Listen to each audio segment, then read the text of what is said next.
Lo que sí hago es valorar todo. Valoro los viajes, si son largos, si son cortos, el cansancio, el estado de forma del jugador, el estado de forma del jugador cuando vuelve y entrena, todas las sensaciones, valoro todo. Porque además considero que todo influye.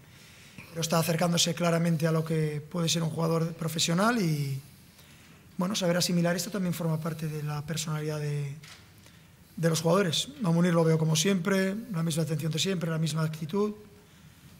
Y está viviendo una etapa muy bonita, que pierdan los dos. Pero me parece que eso no lo voy a conseguir, o sea que gane el mejor entonces.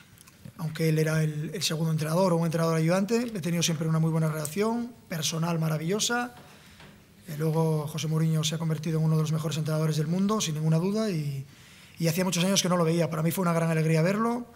Hablamos de cosas que no tenían nada que ver con el fútbol, de cosas que nos importaban, como pueden ser nuestras familias y demás.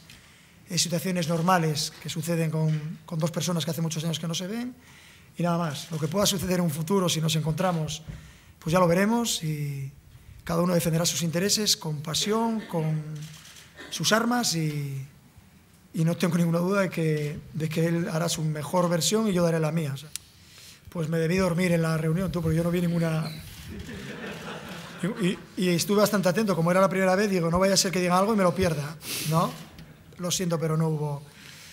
Desgraciadamente, muchas veces es mucho más interesante la polémica que confirmar una noticia.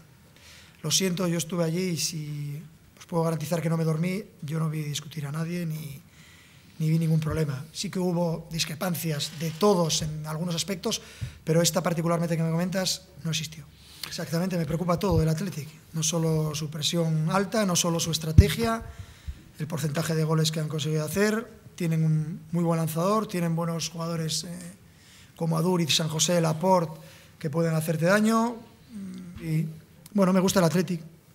Opta las dos opciones, tiene posibilidad de jugarnos largo, tiene posibilidad de jugarnos corto, tiene la posibilidad clara de presionarnos, no especula, va por el resultado.